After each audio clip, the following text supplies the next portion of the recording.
Bienvenue sur ma chaîne. Le prochain affrontement de play-off de Lionel Messi pourrait bien marquer la fin de sa saison. Messi et l'Inter Miami se trouvent à 2 doigts de l'élimination, ayant subi une défaite de 2-1 contre Atlanta United samedi soir, le but décisif de Xande Silva étant inscrit dans les dernières secondes du match. Avant de continuer, prends le temps de souscrire et appuyer sur la touche de notification pour les futures vidéos. L'Inter Miami a probablement déniché un adversaire à sa mesure lors des phases éliminatoires de la MLS Cup. Ils ont enregistré 5 défaites cette saison face à des formations de la MLS. Atlanta en possède désormais 2. Le match 3 se déroulera au Chase Stadium de l'Inter Miami ce samedi à 20h, heure de l'Est. Avec leur série du premier tour actuellement à égalité 1-1.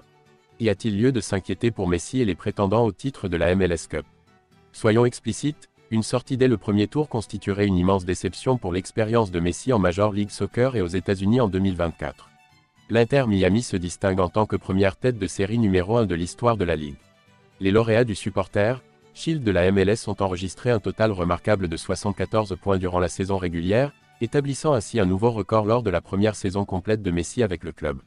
Le 7 décembre, ne pas triompher lors de la finale de la MLS Cup serait perçu comme une déception, en particulier pour Messi, qui n'a pas trouvé le chemin des filets après ses 2 premiers matchs éliminatoires dans la MLS.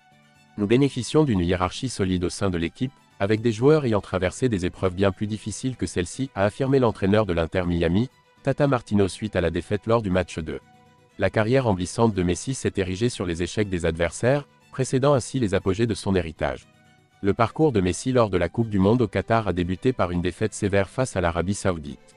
Et n'oublions pas la finale mémorable face à Kylian Mbappé et l'équipe de France, qui s'est achevée au tir au but, consolidant ainsi le statut de Messi parmi les plus grands joueurs de tous les temps.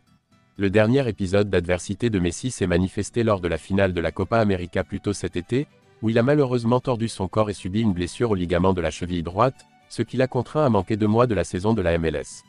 Messi a éprouvé la pression d'une première mi-temps sans but pour l'Argentine lors de la finale contre la Colombie. Il demeura en larmes sur le banc, la cheville enflée tel un ballon de baudruche, après avoir finalement quitté le terrain lors de la deuxième mi-temps, tentant de poursuivre le jeu malgré une blessure. Par la suite, il a éprouvé une grande joie et un soulagement lorsque Lautaro Martinez a inscrit le but décisif pour permettre à l'Argentine de conquérir sa 2e Copa América consécutive. Messi a éprouvé la pression d'une première mi-temps sans but pour l'Argentine face à la Colombie en finale. Il est demeuré en larmes sur le banc, la cheville enflée telle une balle molle, après avoir enfin quitté le terrain en seconde mi-temps, tentant de jouer malgré sa blessure.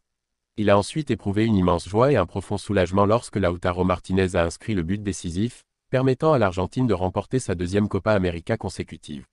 Avant le succès mondial récent de Messi, l'Argentine avait subi l'élimination lors des 4 Coupes du Monde précédentes. De plus, il avait même décidé de prendre sa retraite de l'équipe nationale après 2 défaites consécutives en finale de la Copa América face au Chili. Il a essuyé des critiques concernant ses modestes succès avec l'Argentine, malgré ses 10 titres de Liga et ses 4 couronnes de Ligue des Champions acquis avec le FC Barcelone. Merci d'avoir regardé cette vidéo et je vous prie de laisser vos commentaires.